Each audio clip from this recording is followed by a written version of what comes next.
One of the strangest things about chronic back pain is that it has a really strong mental and emotional component to it. It's not just a problem with your body, your muscles, your discs, your spine, but there's this other whole dimension that's usually hidden. Very few people know about this or are not aware of this. Doctors don't usually inform their patients on this. In many cases, even doctors are not familiar with this. But if you struggle with chronic back pain for more than a few months, or as in my case and in the cases of a lot of you for several years, in my case it was actually 10 years to be precise, you will discover that purely attacking the physical part of the problem doesn't really lead you anywhere, not at least in the long term. You may get a little bit of relief, temporary successes here and there, but long term you're not healing, you're not really progressing towards a permanent solution. And that's exactly what happened to me. I was struggling with this problem for such a long time, and for the longest time I refused to even accept this possibility that there might be a little bit more to this problem than just like a ligament or a tissue or a muscle or a disc problem. It was really difficult for me. I'm like a pretty logical person. My job used to be a programming code at that time. I still do it quite often. I'm generally a rational, skeptical person, and this whole idea that there might be something that's kind of wired wrong in terms of my mentality, my mindset, my emotional setup, all of that, it really kind of didn't sit right with me. It really bothered me for a long time, and I struggled with back pain for 10 years. But once I finally figured out, like, okay, maybe there is something here, and I decided to explore these approaches, I really quickly started to see a lot of success and reduction in chronic back pain. But there was one more obstacle here. Even after I discovered this whole idea that maybe there is a bit more than the physical aspect here, and maybe I should be working on other aspects of not just like my body, but also my mindset, my kind of like psychology in general, I was still struggling. The best way to describe this is a state of denial. Honestly, I was really bitter. I was really miserable. And everything, even ideas that might have seemed helpful, or maybe that I kind of intuitively sensed they might help me heal faster or quicker, it was almost like an addiction, honestly. The pain was even kind of like the misery, the bitterness. It was almost like a drug habit, like an addiction. And for some weird reason, I kind of didn't want to let it go. I wanted to struggle with this for such a long time. Honestly, like I think this is the perfect example of a victimhood mentality. I was very young at the time. This happened 12, maybe 13 years ago at this point. I was just 24, so my body was young. But I suffered a really bad, like sudden back pain attack, completely out of nowhere. My back really I went into a really strong, intense spasm.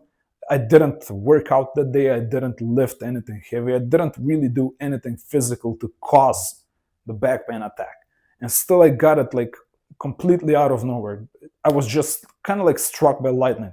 And from that point onwards, for the next 10 years, my life was miserable. Like my back was killing me every single day. And at first I thought this is gonna go away as just in the same way as it came.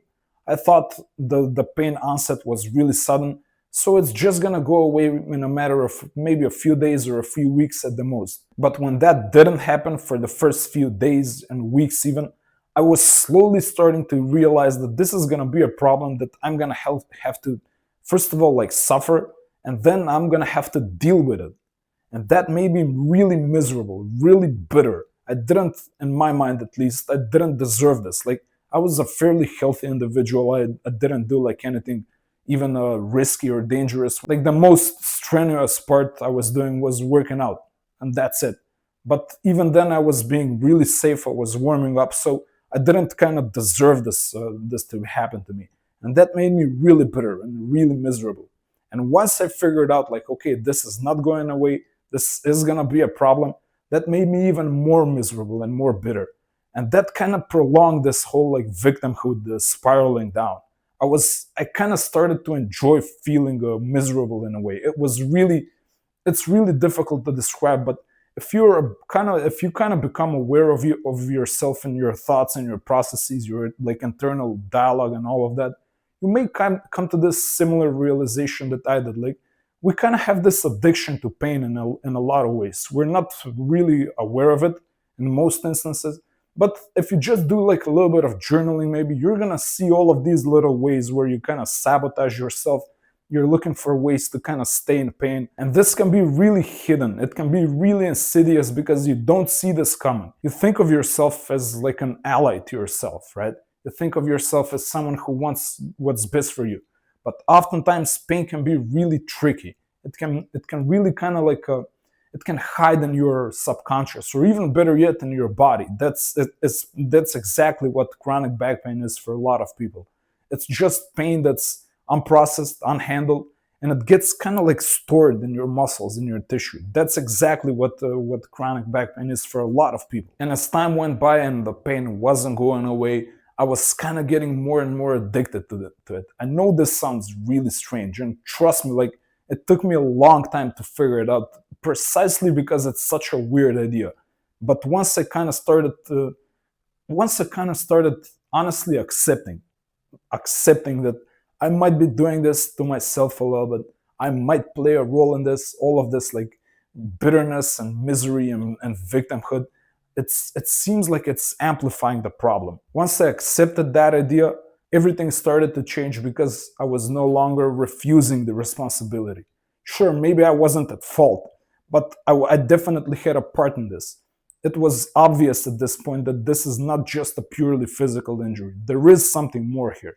And once I started to kind of taking responsibility for that other part, like maybe accepting the fact that I may not be in the best like psychological and mental setup, that maybe I have unaddressed emotional and psychological issues from the past, that maybe I play some role in this. Things started to get quite easier after that point. And then another point that was really difficult for me to accept was this whole idea that maybe I can let this go. Maybe I can get relief and release the pain just by a little bit of an acceptance. First of all, I was really scared that this problem was gonna stay with me forever. And if you've had like a really bad back pain, or maybe like other pain around your core area, but you know how restrictive this is and how much it kind of restricts your freedom of movement. You cannot really do anything, and you feel almost powerless, which is exactly what like that's like the most fertile environment for victimhood. And you're gonna be in all of this kind of resistance. You're gonna be struggling all the time. You're gonna be like, why does this happen to me? You're just gonna be so resentful towards pretty much everything, honestly. Like not just yourself and your body, but the entire universe. Like how can this can't come to be? How can being itself, let's just say, allow this to happen? And you're gonna be really tempted to be in a lot of resistance, in denial. You're gonna be like, you're just gonna be this ball of misery and resentment, and you're gonna resist even healing itself. That's the main problem. I know it sounds paradoxical, and in a lot of ways it is really paradoxical. This is a strange idea. I don't think you're gonna hear this on other, like, your typical physiotherapy channel that's gonna say like, oh, just do these exercises and you're gonna heal your back. And you're gonna do that. Hopefully it works for you, but chances are like you're gonna know that at best that's just a temporary solution. You have to do a little bit of internal work here. You have to do a little bit of digging and learning this gentle skill of acceptance, accepting that maybe pain has happened to you. Maybe you didn't deserve it, but still, this is something that you will have to experience and you will have to overcome it eventually.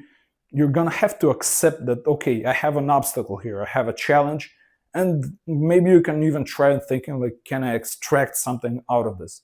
Is there some silver lining that I'm missing? Is there maybe some greater point, some greater lesson that's awaiting me after I go through this obstacle? And you're gonna go through a lot of pain. You will be tempted to resist the pain. You will be tempted to not accept the fact that it's there, and that's only gonna make things worse. Your best bet here is to fully accept that, okay, maybe I'm gonna be in pain for the time being, maybe it's even gonna last for a little while, but you're gonna have to accept that the pain is gonna be there. If you resist that idea, trust me, you're really not doing yourself a favor. In fact, you're kind of shooting yourself in the knee, or maybe in the back is a better metaphor in this case. But in any case, you're not doing yourself any favors here. And you're gonna get so used to resistance. You're gonna become so intoxicated with this kind of like attitude, this permanent mindset and attitude of just resisting everything, that you're gonna resist healing. You're gonna resist the idea of just letting go, of letting this pain like maybe go through your body, make a few cycles, and but then just leave your body and leave you alone. Because trust me, like if a mechanical, a physical injury is what's bothering you, it's gonna go away in a few days, or maybe at worst like a few weeks. But in many other cases, this is a lot deeper problem. There is like a really strong psychological and emotional component to it. Chances are you are gonna have to do a little bit of extra work. It's not gonna be just maybe some painkillers or physiotherapy or some stretches or exercises. You will have to do other things, and I talk about what are those things in other videos. Definitely check them out. But acceptance and this like gentle, subtle skill of kind of accepting your current state, let's just say, and from that point maybe trying to find a better solution, is going to be a key milestone. This is going to be like a kind of like a crossroads that you reach on your healing path. And if you choose resistance, and if you as long as you choose resistance, let's just say, on every next crossroad, you're going to prolong the point where you're completely healed. But once you start choosing acceptance, first of all, the pain is going to start reducing by itself, and then you're going to start releasing it and letting go completely. Now, as I said, addressing this psychological and mental and emotional component of the pain, it involves a lot of this acceptance skill that we discussed in this video, but that's just the beginning. You're going to have to do a little bit more, let's just say, like deeper work and introspection and resolution. If you want to know how to continue with that, first of all, check out my free book. A link to it is in the pinned comment or description. You're going to learn a lot from it, and continue with the next video that's going to appear above me. It's going to go into more depth on exactly how to do this. I will see you there, and until next time, be brave.